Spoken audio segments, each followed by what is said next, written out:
Assalamualaikum warahmatullahi wabarakatuh. Belum lama ini saya mendapatkan email yang saya baca ada pertanyaan yang menarik dari orang tua yang khawatir menghadapi anaknya di era sekarang. Padahal anaknya ini sebenarnya kalau secara pendidikan, anaknya di pondok pesantren. Jadi bayangkan orang tua yang anaknya di pondok pesantren saja mengalami kekhawatiran terhadap putra-putrinya, apalagi anak kita di pondok pesantren. Nah, video kali ini saya ingin membahas tentang 8 kekhawatiran atau 8 persoalan yang dihadapi oleh anak-anak zaman sekarang, generasi Gen Z dan sebagainya, yang sebenarnya orang tua itu mengalami kekhawatiran yang begitu luar biasa. Nah, ternyata ya anak-anak remaja sekarang ini memang punya persoalan. Persoalan inilah harus dipecahkan, harus ada solusinya. Terkadang solusi itu tidak ditemukan di orang tua. Orang tua butuh konsultan untuk anak-anaknya yang membuat anak ini menemukan titik balik, semangat perubahan untuk menjadi yang terbaik pada orang tua. Sebelum saya membahas tentang 8 persoalan anak remaja saat ini, saya lupa tahunnya, tapi waktu itu saya, istri saya, dan tim saya mendapatkan satu pelatihan di mana pesertanya itu adalah hanya keluarga, ibunya, ayahnya, dan 2 anak. Persoalannya adalah persoalan yang memang sering terjadi. 2 anaknya tidak mau meneruskan usaha dari ayahnya. Padahal ayahnya sudah banting tulang, jatuh bangun, sudah bisnis, sudah investasi begitu mahal. Tetapi anaknya ini nggak mau meneruskan karena beda passion. Apa yang dilakukan? Kita buat pelatihan 1 hari waktu itu.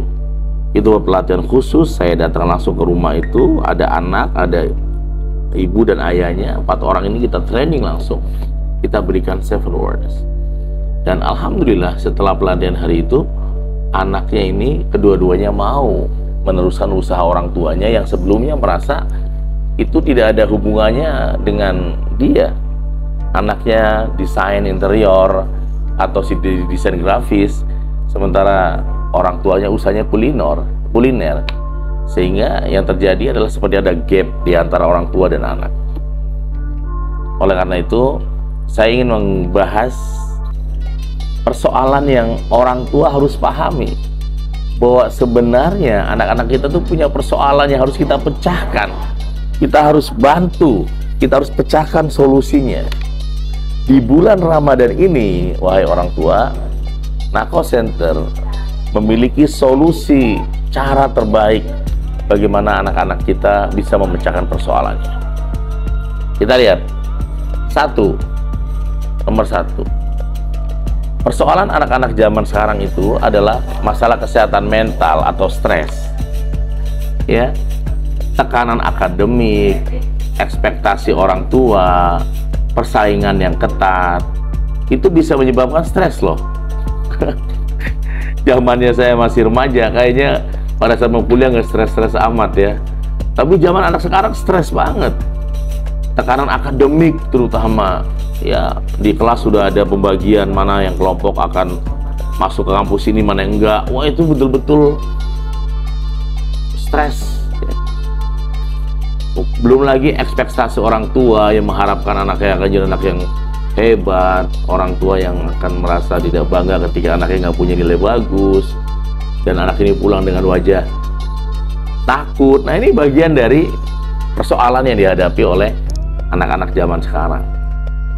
Ya, jadi kesehatan mental ini dibentuk oleh tekanan akademik, ekspektasi orang tua terhadap anak yang bisa jadi tidak sesuai, dan juga ya persaingan yang ketat. Jangan salah, anak-anak zaman sekarang ini bersaing ketat loh di kelasnya itu. Ya, saya nggak usah orang lain, anak kembar saya aja pun bersaing ketat antara kakak dan adiknya kan, apalagi dengan teman sekuliahnya, teman seangkatannya, persaingan ketat yang siapa yang bagus akan terus, yang nggak bagus akan terjungkal. Yang kedua, jadi nomor satu adalah kesehatan mental itu. Nomor dua adalah pengaruh media sosial. Ya, cyberbullying atau perundungan di dunia maya ini sangat-sangat ekstrim. Hari ini sangat ekstrim banget, anak-anak muda tuh dibully tapi di media sosial. Masalah belum lama ada loh yang sampai stres ketika dibilangin badannya gendut, kulitnya hitam, terus komentar yang buruk-buruk. Itu betul-betul cyberbullying, itu luar biasa. Wah, eranya saya waktu remaja nggak ada cyberbullying, nggak ada. Kita nggak pernah bertemu dengan orang yang menghina kita di medsos. Sekarang orang bisa menghina kita di medsos di mana kita nggak kenal dia. Ya, maka ini persoalan. Anak-anak remaja yang dia pakai no name, akun palsu, akun nggak sesuai, dan dia bisa menggunakan ekspresi dia dengan kata-kata yang kasar, kata-kata yang buruk, menjatuhkan orang. Ini persoalan. Harus kita pikirkan, harus kita hadapi bagaimana sikap anak-anak yang mudah ya, negatif kepada orang, yang mudah membuli kepada orang lain. Memang eranya kita hampir nggak ada ya, tapi zaman sekarang medsos aja itu bullyingnya kenceng sekali. Maka banyak anak-anak zaman now itu bahkan WA itu nggak pakai wajah dan sebagainya, pakai nama palsu karena menghindari cyberbullying itu. Eranya kita malah kebalikannya, kan wajah di medsos, di Facebook, wajah-wajah yang real ya. Itu yang kedua ya. Yang ketiga, persoalan anak-anak kita, teman-teman orang tua, selain tadi adalah stres, kemudian juga depresi, pengaruh media sosial, cyberbullying. Yang berikutnya adalah narkoba dan rokok. Banyak anak-anak remaja karena pengaruh teman sebaya, dia terjerumus dalam penggunaan zat adiktif seperti rokok, alkohol, dan narkoba. Wah, ini harus kita jaga anak-anak kita. Pergaulan yang begitu mudah saling pengaruhi ternyata bisa membuat seseorang mengalami persoalan yang sangat penting dalam kehidupan dia. Kemudian yang berikutnya, yang keempat adalah krisis identitas atau jati diri yang belum ditemukan. Remaja-remaja kita, anak-anak kita ini seringkali merasa bingung tentang siapa diri mereka sebenarnya.